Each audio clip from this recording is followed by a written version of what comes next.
कमर सीधी कर लें, दोनों हाथ गोद में, आंखें बंद।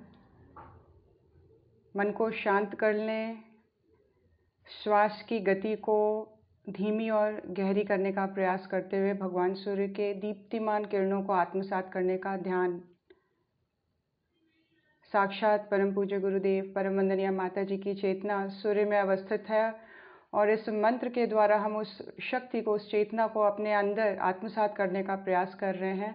इसका एक एक शब्द गुरु की चेतना से हमें भरता चला जा रहा है, उनके अकॉर्डिंग बनाता चला जा रहा है, उनके अनुकूल, उनके अनुरूप हमारा अंतर्मन बनता चला जा रहा है। ऐसा मनोभाव अंतर्मन में दृढ़ करते हुए महामंत्र गायत्री मंत्र एक साथ।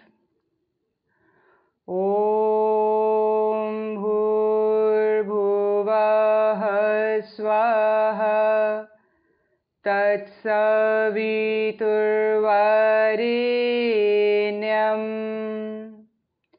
भर्गो देवस्य धीमहि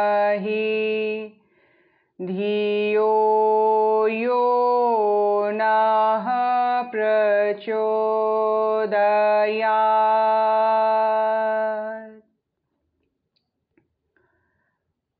ओम गुरुर्ब्रह्मा गुरुर्विष्णु गुरुरेव महेश्वर गुरु साक्षात् परब्रह्म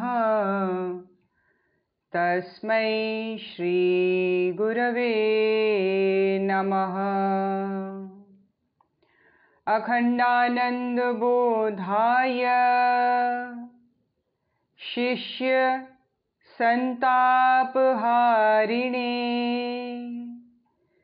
सच्चिदानंद रूपाय तस्मै श्री गुरवे नमः। मातृवत् लालित्री च पितृवत् मार्गदर्शिका नमोस्तु गुरुसत्तायै श्रद्धा प्रज्ञायुता चया श्रद्धा प्रज्ञायुता चया। ओम श्री गुरवे नमः। आवाहयामि स्थापयामि ध्यायामि। गंधाक्षतं पुष्पाणि धूपं दीपं नैवेद्यं समर्पयामि ततो नमस्कारं करोमि। ओम श्री गुरुदेवाय नमः। माता भगवते नमः। दादा गुरुदेवाय नमः। परम पूज्य गुरुदेव, परम वंदनीय माता जी के वात्सल्य में, सानिध्य में बैठने का भाव अंतर्मन में ज़रूर दृढ़ कर लें, क्योंकि गुरु के होने से असंभव भी संभव हो जाता है। इसीलिए उनके होने का, उनके द्वारा कराया जा रहा है ये कार्य, वो हम सबको वो समझ दे रहे हैं, वो शक्ति दे रहे हैं, वो बंद कर रहे हैं, जिससे हमारा अंतर्मन जागृत होता चला जा रहा है। हमारा अंतर्मन उनको देखने लायक, उनको समझने लायक होता चला जा रहा है। उनके सानिध्य में हम बैठे हैं, उनके विशेष ऊर्जा के घेरे में हम सभी बैठे हुए हैं। ऐसा अंतर्मन में भाव को जागृत करें, ऐसा विश्वास अंतर्मन में जागृत करते हुए आइए आज के स्वाध्याय का क्रम शुरू करते हैं। हम बीच में ब्रेक हो गया था, हम लोगों ने स्टार्ट किया था अंतर जगत की यात्रा का ज्ञान विज्ञान, जिसमें हमने गुरुदेव और महर्षि पातंजलि के बारे में हम लोगों ने पढ़ा कि किस तरह से दोनों की में समानता है और किस तरह से उनका कंपैरिजन हुआ था। और उस के आगे के क्रम में हम लोगों ने ये देखा कि अर्थ जो शब्द है, जो कि कितना इम्पोर्टेंट है और किस तरह से उसका प्रयोग किया गया है ये बताने के लिए कि ये जो मोमेंट है, ये जो प्रेजेंट क्षण है, ये कितना इम्पोर्टेंट है। और इसमें आ जाना, इसमें अवस्थित हो जाना, एक शिष्य को ये आर्ट आनी चाहिए कि वो प्रेजेंट में रहना सीखे, वो इस क्षण के इम्पोर्टेंस को सीखे, वो इस मनुष्य जीवन के इम्पोर्टेंस को जाने, वो इस अपॉर्चुनिटी को समझे कि मनुष्य के शरीर में जन्म लेना अपने आप में एक कितनी ज़बरदस्त अपॉर्चुनिटी है। एक भगवान ने किस तरह से हम सबको ये अपॉर्चुनिटी दी है कि हम निम्न से निम्न होते हुए भी ईश्वर तक पहुंचने की संभावना अपने अंतर्मन में बीज रूप में समाहित होकर इस मनुष्य शरीर में हम सब ने जन्म लिया है, और उस संभावना को पूरी तरह से प्रकट किया जा सकता है इस मनुष्य का जीवन के काल में। तो हम जितना इस चीज़ को अंडरस्टैंड करेंगे, जितना इस चीज़ को हम समझेंगे कि ये क्षण हमारा अपना अस्तित्व कितना इम्पोर्टेंस रखता है, और उसके साथ अगर हमारे जीवन में गुरु का होना हो गया, अगर हमें गुरु मिल गए, तो जो शब्द, जो लाइन है, सोने पे सुहागा, मनुष्य जीवन तो मिला, लेकिन इतना बड़ा गाइड, इतना बड़ा मास्टर, इतना बड़ा मार्गदर्शक भी हमें मिला है, तो फिर कहीं कोई सोचने, घबराने, निराश होने की तो कोई गुंजाइश रह ही नहीं जानी चाहिए जीवन में। तो ये अर्थ शब्द को हम सही तरीके से समझें और इसको आगे समझाने का प्रयास कर रहे हैं। श्रद्धेय डॉक्टर प्रणव पंड्या जी ने इस पुस्तक को लिखा है, और बहुत ही सही मायने में उनके जीवन को देखें तो उनके जीवन में सिर्फ और सिर्फ शिष्यत्व ही नज़र आता है, समर्पण ही नज़र आता है। अपने जीवन को न्योछावर कर देने की जो जज्बा है उनके जीवन में पूरी तरह से हम देखते हैं, वो हम सबके सामने एक सिंबल है कि एक सच्चा शिष्य कैसा होना चाहिए। बता रहे हैं, अनुशासन का मतलब है होने की क्षमता, जानने की क्षमता, सीखने की क्षमता। डिसिप्लिन किसको कहते हैं? डिसिप्लिन जहाँ हम अपने होने में विश्वास करते हैं, जानने के इच्छुक रहते हैं, सीखने के इच्छुक रहते हैं। एक सच्चा जो शिष्य है वो हमेशा ही झुका हुआ होता है इस भाव से कि मुझे नहीं आता, मुझे जानना है, मुझे सीखना है। तो जानने की स्किल को बढ़ाने की क्षमता अनुशासन का पहली शर्त। परम पूज्य गुरुदेव इन तीनों क्षमताओं को परख कर ही उनके हिमालयवासी सदगुरु ने उन्हें 24 लाख के 24 गायत्री महापुरुष चरणों में प्रवृत्त किया। गुरुदेव के जीवन का पहला सच समझने के लिए हमें इन तीनों क्षमताओं का रहस्य जानना होगा। हम सभी जानते हैं 15 वर्ष की आयु में परम पूज्य गुरुदेव को वसंत पंचमी के दिन दादा गुरुदेव ने दर्शन दिया और उनको इंस्ट्रक्शन दिए, 15 साल के बच्चों को इंस्ट्रक्शन अनुष्ठान का। कैसा अनुष्ठान? 24 लाख के 24 गायत्री महापुरुष चरण। महापुरुष चरण एक महापुरुष चरण 1 साल में कंप्लीट होता है। तो इस तरह के 24 साल का अनुशासन का निर्देश उनके गुरु ने दे दिया। किस बेसिस पे दिया? उनकी क्षमता को देखते हुए। किस चीज़ की? कि उनके अंदर जानने की क्षमता, उनके अंदर सीखने की क्षमता, उनके अंदर गुरु को पा जाने की क्षमता, उनके अंदर जिज्ञासा, उनके अंदर समर्पण के लेवल को देखते हुए ये अनुशासन का इसको परख कर उनके गुरु, हिमालयवासी गुरु ने उनको इस तरह के निर्देश दिए। गुरुदेव के जीवन का पहला सच समझने के लिए हमें इन तीनों क्षमताओं का रहस्य जानना होगा, है ना। अगर हम सही मायने में गुरुदेव की क्षमता को जानने का प्रयास करना चाहते हैं तो हम इन तीनों रहस्यों को जानें। पतंजलि कहते हैं कि यदि तुम अपना शरीर हिलाए बिना मौन रहकर कुछ घंटे बैठ सकते हो तब तुम्हारे भीतर होने की क्षमता बढ़ जाती है। बहुत वाइटल इन्फॉर्मेशन हमें मिल रहा है, इसको ऐसे ना लें, बहुत गहराई से सुनने समझने का प्रयास करें। महर्षि पतंजलि क्या बता रहे हैं?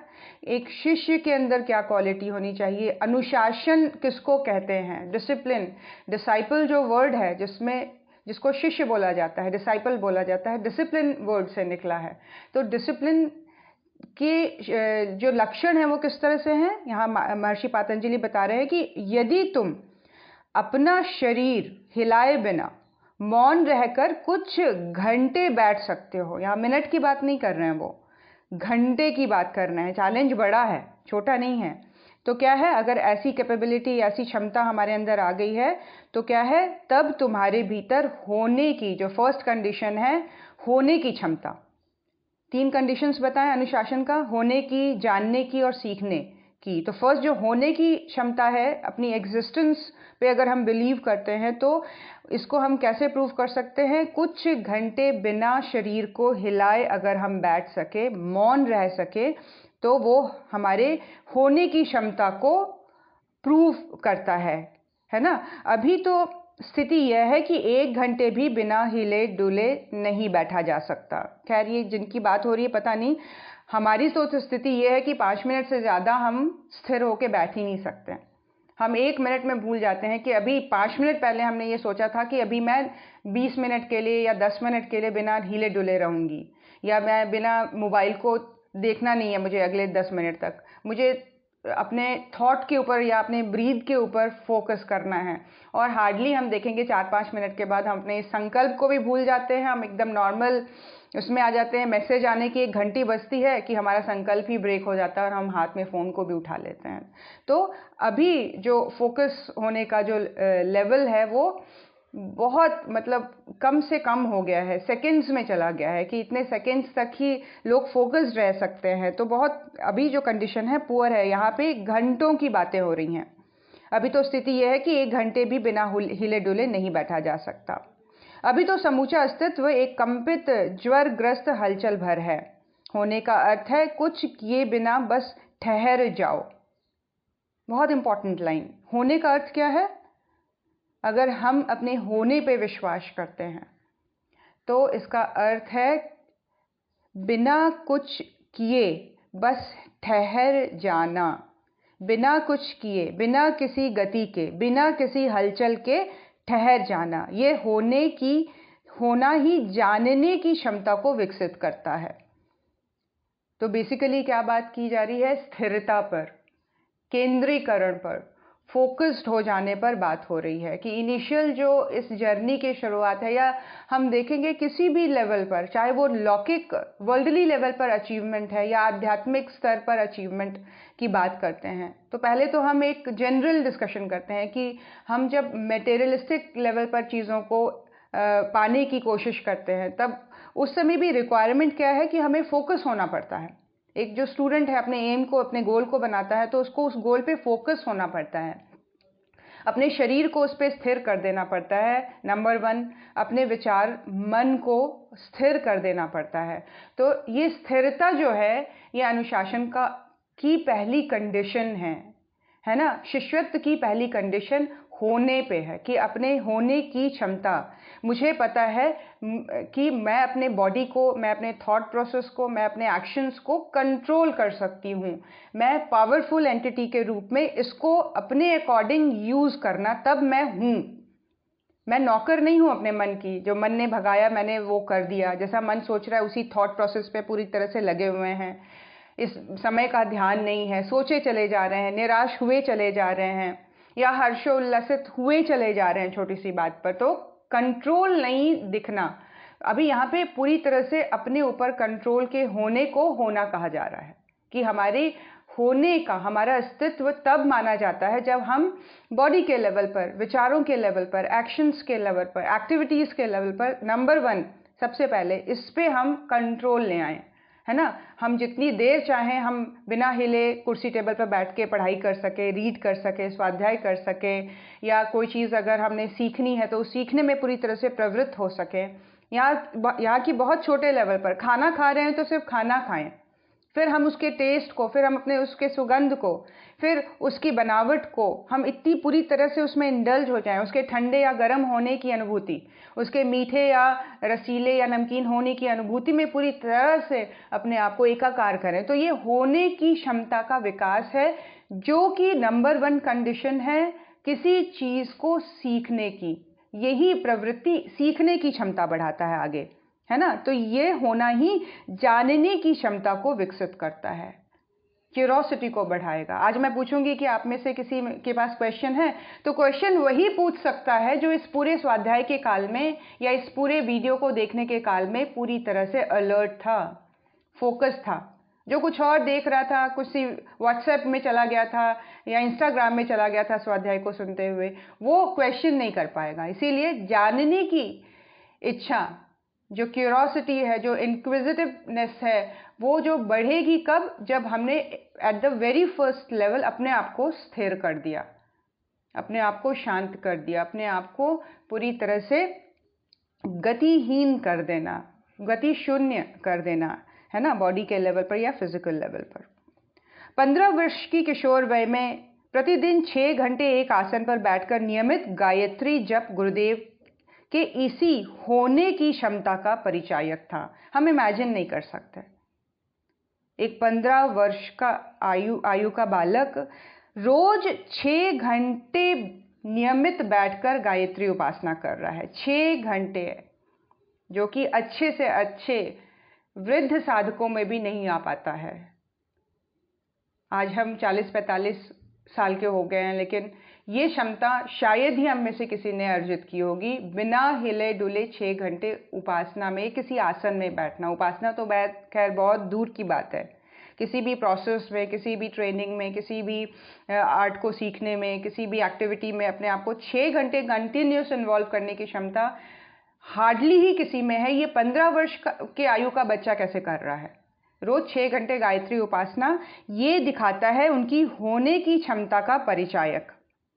जानने की क्षमता तब आती है जब मन अगतिमान होता है।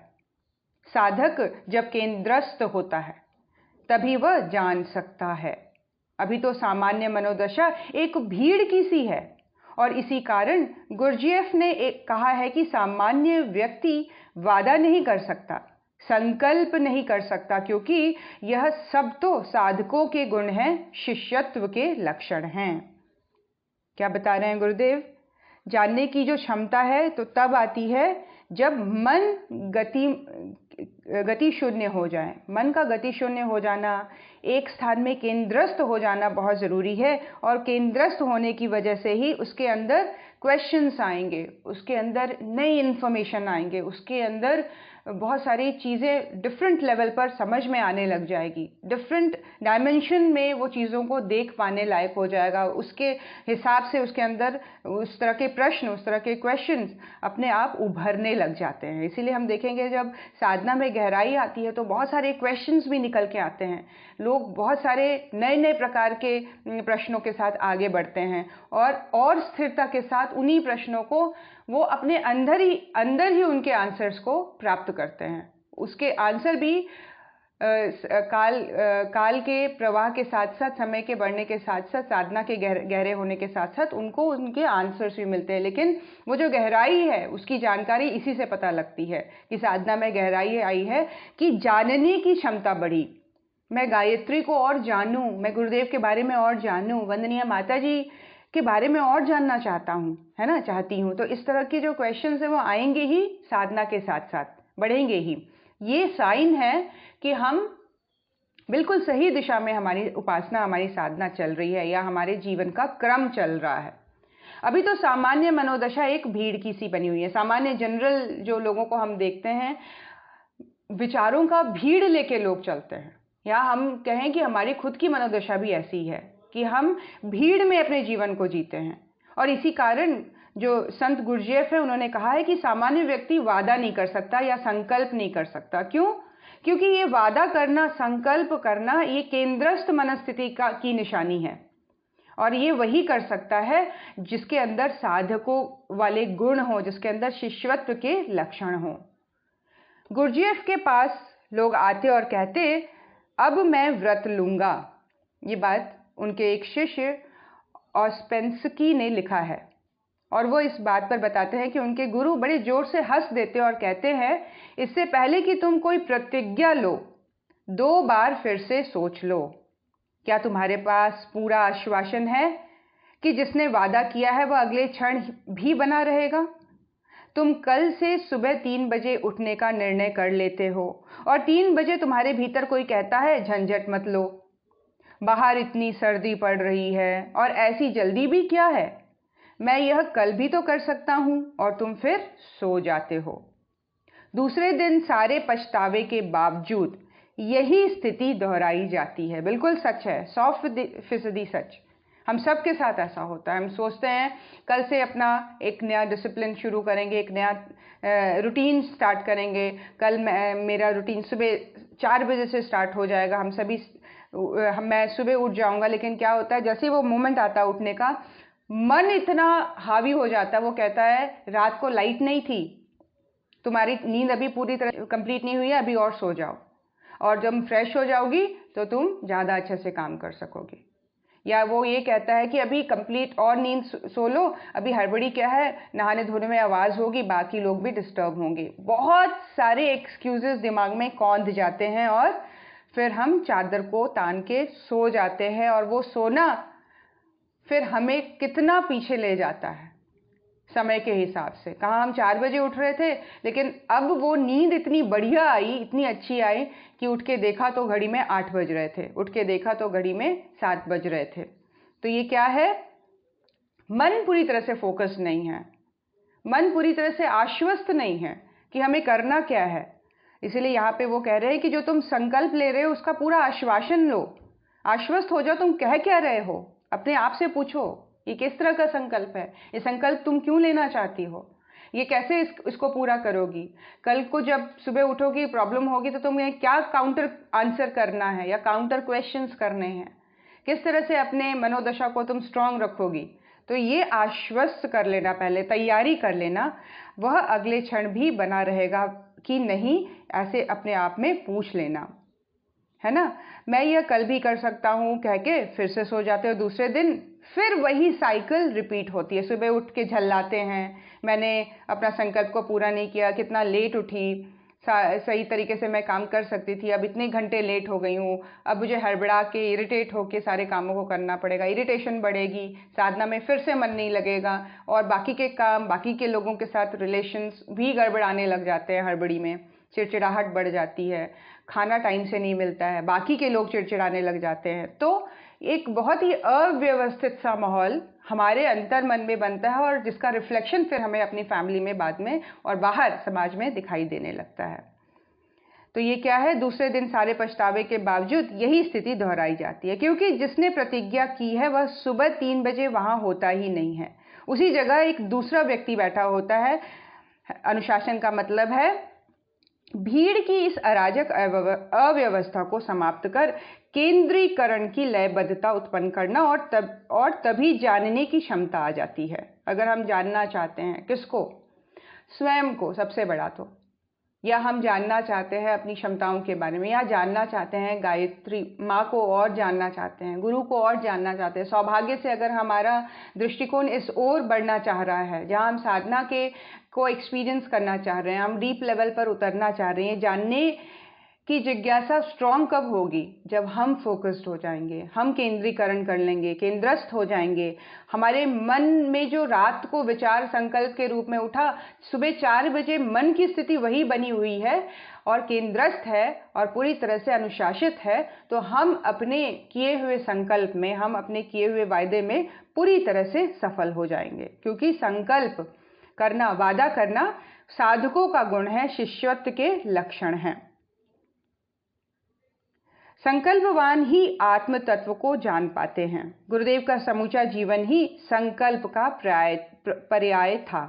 उनके समूचे जीवन में अंतर चेतना में अविराम लयबद्धता थी। तभी उनके गुरु ने उन्हें जो अनुशासन दिया वह बड़ी प्रसन्नता पूर्वक पालन करते रहे। अब हम अपने आप में एनालिसिस करें, अनुशासन के लेवल पर हमने कितना अपने आप को, एक तरह से कहा गया, हम विजयी होते हैं, आंशिक रूप से होते हैं, या थोड़ा सा और ज़्यादा है, या पूरी तरह से कंप्लीटली हमने अपने रूटीन को एक तरह से दृढ़ कर लिया है और उस पर चल पड़े हैं, उसमें लयबद्धता आ गई है जीवन शैली में कि भाई एक रूटीन बन गया। जैसे आर्मी की ट्रेनिंग के बाद उस व्यक्ति के लाइफ में रूटीन बन जाता है, उसने सुबह उठना ही है, उसने एक्सरसाइज करनी ही है, उसने दौड़ के आना ही है, उसने वेट को उठाना ही है, उसको चाहे उसका बुखार हो या कुछ भी हो, उसने वो हर परिस्थिति में उसको वो लयबद्धता, वो रूटीन, वो जो एक सिंक्रोनाइजेशन है वो बना के रखना है, सिम्फनी जो है वो बनाए रखनी है अपने मनस्थिति की। जो उसने पहले दिन संकल्प लिया था वो आजीवन चलता था। ऐसा रेयर होता है। गुरुदेव के जीवन में ये बोल रहे हैं, आदरणीय डॉक्टर साहब बता रहे हैं कि उनके जीवन को अगर देखते हैं तो उनका समूचा जीवन अंतर चेतना में अविराम, उनके जीवन में लयबद्धता दिखाई देती है, अविराम लयबद्धता। जीवन के अंतिम दिन में भी वो पूरी 60 माला कर रहे हैं, सारा यज्ञ कर रहे हैं, ऊपर के लेवल पर, ऑल्दो स्थूल सूक्ष्म के स्तर पर वो इन सब चीज़ों से उठ चुके हैं, उनको इन सब चीज़ों की ज़रूरत नहीं है, लेकिन as a guru, as a master, as a guide, अपने बच्चों को दिखाने के लिए, अपने बच्चों को सिखाने के लिए, अपने बच्चों में लयबद्धता की इंपॉर्टेंस बताने के लिए उन्होंने जीवन के अंतिम क्षण तक अपने आप को डिसिप्लिन रखा, अपने आप को एक रूटीन में डाल के रखा, एक अनुशासन में रखा। अनुशासन से मिलता जुलता अंग्रेजी शब्द डिसिप्लिन है। यह डिसिप्लिन शब्द बड़ा सुंदर है। यह उसी जड़, उसी उद्गम से आया है ना, जहाँ से डिसाइपल शब्द आया है। डिसिप्लिन शब्द से ही डिसाइपल या डिसाइपल से डिसिप्लिन निकला है। इससे यही प्रकट होता है कि अनुशासन शिष्य का सहज धर्म है। सहज धर्म, सहज धर्म मतलब इजीली कर देने वाली ड्यूटी के रूप में इसको लेना है। डिफिकल्ट ना लगे, हार्ड ना लगे, अनकंफर्टेबल ना फील हो, सहज रूप से इसको हमने स्वीकार कर लिया। सहज धर्म होना चाहिए डिसिप्लिन। कष्ट हो रहा है, तकलीफ हो रही है, ठंडे पानी में नहाने में परेशानियां आ रही हैं, ऑब्वियसली बॉडी के लेवल पर अगर आप नहीं उसको महसूस बर्दाश्त कर पाते हैं तो अपने अकॉर्डिंग चीज़ों को ढालकर अपने रूटीन को वैसा ही बनाए रखने की क्षमता एक सच्चे शिष्य में होना चाहिए, वो भी बिल्कुल सहज भाव से, जहाँ पे उसके अंदर परेशानियों का भाव नहीं आए, उसके अंदर गुरु से मिलने का उत्साह, उसके अंदर अपने आप को फिट रखने की, जैसे आप वर्ल्डली लेवल पर कुछ अचीव करना चाहते हैं तो सुबह उठ के पढ़ रहे हैं, या बॉडी के लेवल पर अपने आप को फिट करना चाहते हैं तो वो उत्साह बना रहना कि मेरी बॉडी फिट हो जाएगी, बिल्कुल हल्के फुल्के शरीर में मैं बहुत स्वस्थ फील करूँगी, स्मार्ट फील करूँगी, अट्रैक्टिव फील करूँगी, है ना, पावरफुल फील करूँगी, इम्प्रेसिव फील करूँगी, किसी को बताने लायक कुछ बन जाऊँगी, है ना। जब हम देखते हैं कि कोई बताने वाला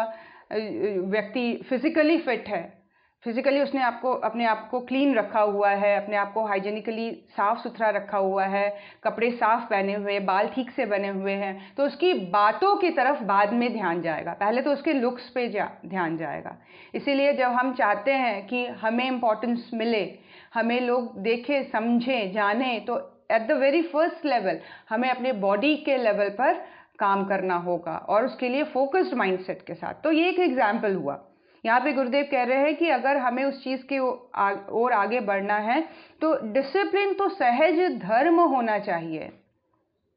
इजीली एक्सेप्टेबल ड्यूटी, जिसको एक्सेप्ट करने में, जिसको मान लेने में, जिसके लिए अपने आप को तैयार करने में हमारे अंदर किसी भी तरह के अगेंस्ट का भाव नहीं आ रहा है, किसी की तरह का अनइजीनेस का भाव नहीं आ रहा है, अनकंफर्टेबल नहीं हो रहे हैं हम उस थॉट प्रोसेस को लेके, हम पूरी तरह से आशान्वित हैं, हम अपने आप को पूरी तरह से हमने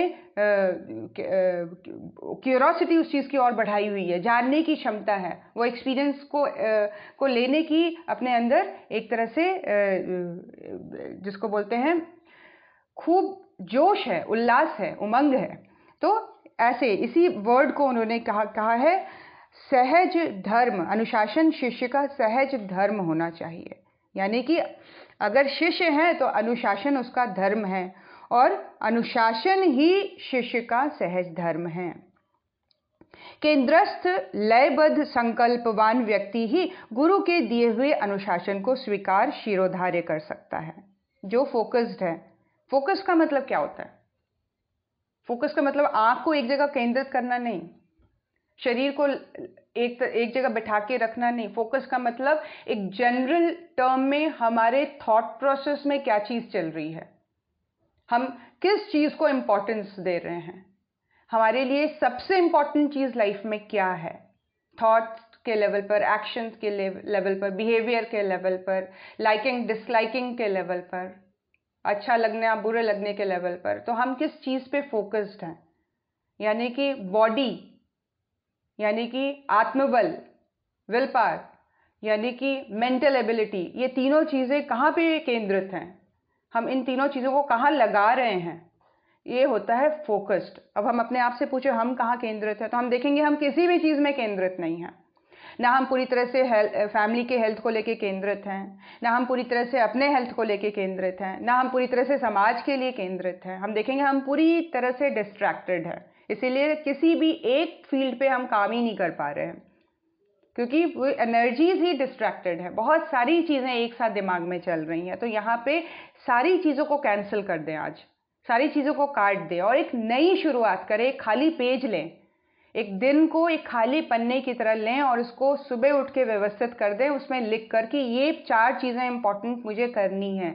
गुरुदेव के शिष्य होने का 1.1% भी अगर मेरे अंदर उनके लिए समर्पण है, उनके लिए अगर मेरे अंदर थोड़ी सी भी उनके लिए रिस्पेक्ट है, तो मैं अनुशासित हो जाऊं। पहले मैं डिसिप्लिन को अपने जीवन में स्टार्ट कर दूं, किसी भी लेवल पर अपने अकॉर्डिंग हम अपने इस चीज़ को सोच के बनाएं, है ना। तो गुरुदेव बता रहे हैं यहाँ पे कि केंद्रस्थ लयबद्ध संकल्पवान व्यक्ति ही गुरु के दिए हुए अनुशासन को स्वीकार शिरोधार्य कर सकता है, और वो अनुशासन जो उसके लिए सहज धर्म है, जो केंद्रस्थ होगा, जिसके अंदर ये फोकस रहने की एबिलिटी जन्म ले लेगी। जो लयबद्ध है, उसने एक कुछ पैटर्न बनाया था दिन को बिताने का, वो जो सिम्फनी है वो बनी हुई है उसके लाइफ में, वो लयबद्धता जो है वो बनी ही हुई है, वो कंटिन्यू चल रही है। ऐसे कई लोगों को हम जीवन में देखते हैं, यहाँ तक कि गाँव में भी हम देखते हैं कि किस तरह से एक जो किसान है या उसकी जो पत्नी है, उसकी जीवनचर्या बिल्कुल एक लयबद्ध तरीके से चलती है। सुबह उठना है, खेत में जाना है, खेती करनी है, या गाय को भैंस को चारा देना है, वो अपना एकदम रूटीन में, और वो लयबद्धता में इतना मैग्नेटिज्म क्रिएट हो जाता है, इतना आकर्षण क्रिएट हो जाता है कि उनका स्थूल और सूक्ष्म की स्थिति ही परिवर्तित होने लग जाती है। इसीलिए बॉडी के लेवल पर लयबद्धता, रूटीन के लेवल पर लयबद्धता होनी बहुत ज़रूरी है। वो एक फोकस्ड माइंडसेट से ही आती है। सबसे पहले तो केंद्रस्थ होना होगा अपने थॉट के लेवल पर, फिर वो चीज़ रिफ्लेक्ट होती है एक सही ढंग से रूटीन के रूप में, जब हम जीवन को जीना, लयबद्ध तरीके से जीवन को जीना शुरू करते हैं। और उस लयबद्धता में जब किसी भी तरह का संकल्प उठता है, मन एक चीज़ को पाने के लिए दृढ़ हो जाता है, तो वो उस चीज़ को पा के ही रहता है।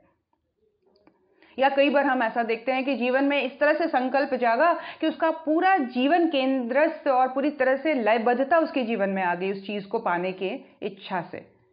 तो ये संकल्प, ये केंद्रस्थ होना, इस लयबद्धता, इस संकल्पवान जो व्यक्ति होता है, वो ही गुरु के अनुशासन को पूरी तरह से फॉलो कर सकता है, स्वीकार कर सकता है, शिरोधार्य कर सकता है। ऐसे ही व्यक्ति के अंदर विकसित होती है जानने की क्षमता, है ना। तो पहले फर्स्ट कंडीशन होने की क्षमता था, जहां हमारा कंट्रोल पूरी तरह से अपने ऊपर है। मैं हूं, मैं में मैं कौन हूं, आत्म स्तर पर अपनी शक्तियों को पूरी तरह से जानने के बाद कंट्रोल करने की क्षमता आ गई कि बॉडी के लेवल पर या थॉट के लेवल पर भी मैं चीज़ों को आराम से वॉचफुल होकर देख रही हूँ, अपने अकॉर्डिंग इसका यूज़ कर रही हूँ। बॉडी को एक उपकरण की तरह से, बॉडी को एक वाहन की तरह से लेने की क्षमता हो जाना ही होना है। अब मैंने इसके प्रयोग को जान लिया है, I know how to use it, इसका मैनुअल पूरी तरह से मैंने पढ़ लिया है, और अब इसके प्रयोग को मैंने सीख लिया है। इसकी क्षमता मेरे अंदर आ गई है, होने की क्षमता, जानने की क्षमता। जहाँ मन केंद्रित हो गया है, जहाँ विचार केंद्रित हो गए हैं, जहाँ जीवन में लयबद्धता आ गई है, और फिर मन में संकल्प उठ रहे हैं, है ना। तो ये स्थिति जानने की क्षमता है। तो सेकेंड लेवल, सत्य और तत्व से अनभिज्ञ लोग संकल्पवान होने का मतलब हठी होना समझते हैं।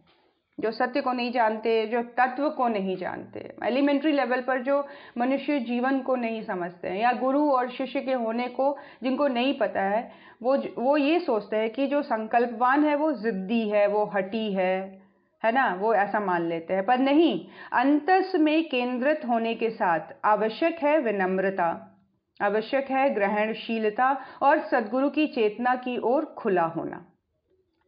अंतस में जो केंद्रित है उसके अंदर विनम्रता होनी, ग्रहणशीलता होनी, और गुरु के लिए अपने आप को ओपन रखना, गुरु की चेतना को के साथ कनेक्टेड रहने का भाव। गुरु की इच्छा क्या हो सकती है, गुरु यदि मुझे देख रहा है इस वक्त, तो मुझे क्या करना चाहिए, या मेरा पूरा अस्तित्व कैसा होना चाहिए, उसकी चेतना की ओर खुले रहना। चेतना की ओर खुले रहना का मतलब क्या? गुरु की हायर कॉन्शियसनेस की ओर हम देख कब पाएंगे, हम उनकी चेतना की ओर जागृत कब होंगे, हम कब उनके फिजिकल प्रेजेंस के ना होने पर भी, अकेले कमरे में रहते हुए भी हम डिसिप्लिन्ड हैं, उनकी किसी भी तरह की फिजिकल एग्जिस्टेंस के ना होते हुए भी हम उनके अनुशासन को पूरी तरह से फॉलो कर रहे हैं। ये कब होगा? जब हम चेतनात्मक स्तर पर उनसे जुड़ेंगे। उसके लिए ओपननेस जो है वो एक संकल्पवान शिष्य के अंदर जागृत होना बहुत ज़रूरी है। इसीलिए 3 चीज़ें, विनम्रता, अपने संकल्प के बलबूते अहम ना जागे, जब हम नॉनवेज खाना छोड़ देते हैं, जब हम अनुष्ठान करना शुरू कर देते हैं, जब हम गायत्री साधना से जुड़ जाते हैं, जब हम समाज में आगे बढ़कर अच्छे काम करना शुरू कर देते हैं, तब हम अज्ञानता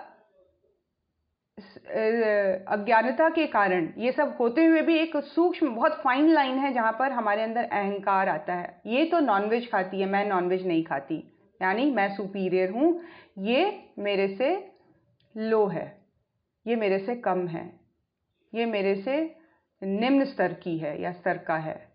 तो ये क्या हुआ? जहाँ आपने अच्छा संकल्प लिया कि मैं नॉनवेज नहीं खाऊंगा, वहाँ एक साइड में एक अनकॉन्शियस लेवल पर ये भाव भी उठ गया कि नॉनवेज खाने वाले लोग हमसे कॉन्शियसली लो लेवल के हैं, है ना, मैं सुपीरियर हूँ, ये इन्फीरियर है।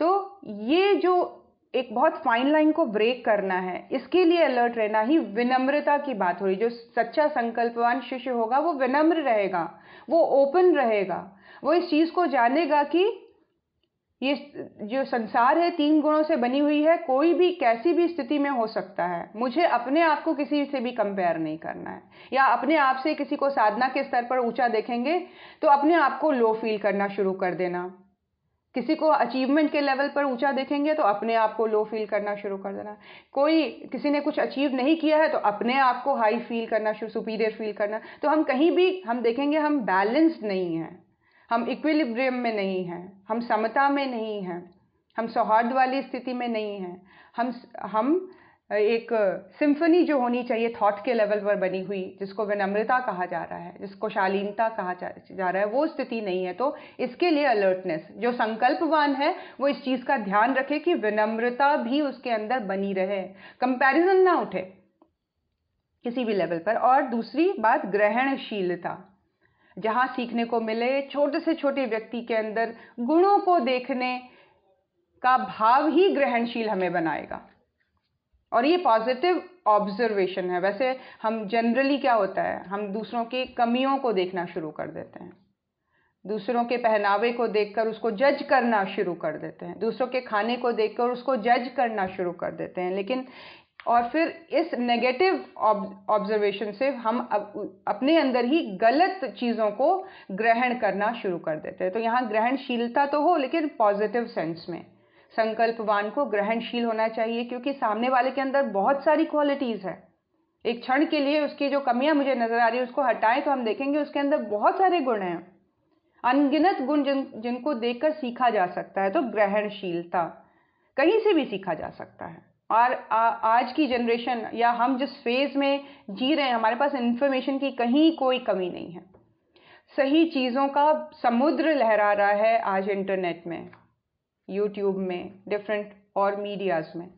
हम उसमें से अच्छी चीज़ों को ग्रहण करें, संकल्पवान है, अच्छी चीज़ों को ग्रहण करें।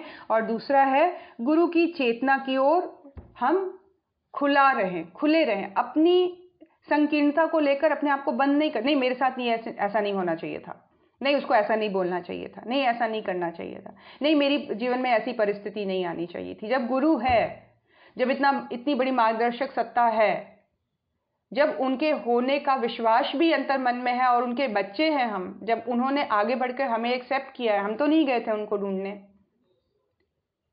तो निश्चय ही सबसे पहले तो अपने लिए रिस्पेक्ट, और अपने लिए रिस्पेक्ट के साथ गुरु की चेतना के लिए खुला होना। मेरे लाइफ में जो चीज़ है जैसी है गुरु की इच्छा के अनुसार है और ये अच्छे के लिए है। और ऐसी स्थिति में होने के कारण मेरे अंदर जो गुणों की अभिवृद्धि हो रही है, जो मेरे अंदर चमक आ रही है, जो मेरे अंदर गहराई आ रही है, जो मेरे अंदर सोचने समझने की क्षमता का विकास हो रहा है, ये गुरु की ही दया है, उन्हीं की चेतना मेरे जीवन में काम कर रही है। उस चीज़ के लिए ओपननेस, ब्लॉक नहीं कर दिया है, नाराज नहीं हो गए हैं, ब्लेम नहीं कर रहे हैं, अपने आप को बुरा नहीं कह रहे हैं, ना सामने वाले को बुरा कह रहे हैं। तो गुरु की चेतना के लिए खुला रहना, ये 3 गुण एक संकल्पवान शिष्य के लिए होना बहुत जरूरी है। जो तैयार है, सचेत है, प्रतीक्षारत और प्रार्थनामय है, उसी में सीखने की क्षमता आती है। यह सीखना गुरु के सानिध्य में होता है। सद्गुरु के हृदय में जल रही सत्य की ज्योति के संस्पर्श से ही शिष्य के हृदय की ज्योति जलती है। सद्गुरु के हृदय में जल रही सत्य की ज्योति का जब स्पर्श शिष्य के हृदय करता है, तब उसके अंदर भी उसी ज्योति का आवाहन, उसी ज्ञान का आवाहन, उसी समझ का आवाहन, उसी दृष्टिकोण का आवाहन, उसी माइंडसेट का आवाहन नए संकल्पों के रूप में, नई प्रतिभा के रूप में, नए जज्बे के रूप में, नए क्षमताओं के रूप में उसके अंदर विकास होने लग जाता है। इसीलिए ओपन रहने के लिए, इसलिए लाइट माइंडेड रहने के लिए, इसलिए एक्सेप्टेंस का लेवल अपने अंदर बढ़ा देने की बात हो रही है सच्चे शिष्य का। वैसे तो सत्संग बहुप्रचलित शब्द है, लेकिन अर्थ कम लोगों को मालूम है। शब्द का प्रयोग प्रायः गलत तरीके से होता है। नहीं जानते जनरेशन या आज के लोग जनरली नहीं समझते हैं कि सत्संग यानी कि क्या। सत्संग का मतलब है सत्य के संग बैठ जाना। जैसे बोलते हैं ना कि व्यक्ति वैसा ही बन जाता है जैसा उसका संगी साथी हो, जैसे उसके फ्रेंड्स हों, जैसे उसके पीयर्स हैं, जैसे उसके आसपास के लोग, आसपास का माहौल है। हम किसके संग बैठे हैं, हमें किसका सानिध्य मिला है, तो हम देखेंगे, हम इस चीज़ पे अगर से फोकस्ड हो जाएं कि हमें गुरु का सानिध्य मिला है, हम गुरु के सानिध्य में हैं, गुरु के संग हैं, सत्य के संग हमारा गहरा रिश्ता बन गया है। इसका अर्थ है सत्य के पास होना, गुरु के अनुशासन में रहना, जो सत्य से एकात्म है। बस सद्गुरु के निकट बने रहना, खुले हुए रहना, ग्रहणशील रहना, प्रतीक्षारत रहना, यही सत्संग है। सत्संग मतलब बिल्कुल कॉन्शियस लेवल पर, थॉट के लेवल पर, भावनाओं के लेवल पर, मन की अच्छे बुरे लगने के लेवल पर गुरु के साथ हो जाना, उनके निकट बैठना, उनसे सघनता बढ़ानी, उनके लिए हम खुल जाएं, उनके लिए हम अपने आप को खोल लें, उनके और हमारे में ट्रांसपेरेंसी आ जाए, हम उनसे बात करें, हम उनसे जानें, हम उनसे सॉल्यूशन लें। तो ये सत का संग है। यदि साधक की ये प्रतीक्षा गहरी और सघन हो जाती है, तब एक गहन आत्ममिलन घटित होता है। साधक की प्रतीक्षा गहरी और सघन हो जानी। शबरी जो अपनी विवाह की उम्र में, जो कि उस समय में शायद 12-13 वर्ष की उम्र में शादी होती होगी, बलि की प्रथा को तोड़ने के कारण अपने घर से भागी और ऋषि की कुटिया में आके रही, तो उसके जीवन में किस उम्र में जाके वो क्षण आया जब भगवान श्री राम आए? जब वो बिल्कुल वृद्ध है, जब वो जीवन का सब कुछ जी चुकी है, सिर्फ वेट, सिर्फ प्रतीक्षा में, क्योंकि कहीं ना कहीं उनके गुरु बोल रहे हैं तू सेवारत रहे, श्री राम यहीं से क्रॉस करेंगे, यहीं से गुजरेंगे और वो तुमसे जरूर मिलेंगे। उनके गुरु का अंत भी हो गया, उनके गुरु ने शरीर भी छोड़ दिया, वो नहीं रहे, लेकिन उसकी प्रतीक्षा बनी रही, उसकी प्रतीक्षा बनी रही। और एक क्षण, पूरे 80-90 साल की उम्र में, एक काल में, समय का जो काल है, उसमें एक क्षण आता है जब श्री राम आते हैं, और उस एक क्षण में वो ईश्वर को पा जाती हैं। क्यों? वो उन्होंने प्रतीक्षा की है, उन्होंने अपने आप को केंद्रस्थ रखा है, उन्होंने अपने आप को ग्रहणशील रखा, उन्होंने अपने आप को व्यवस्थित रखा, उन्होंने अपने आप को रूटीन में ढाल के रखा।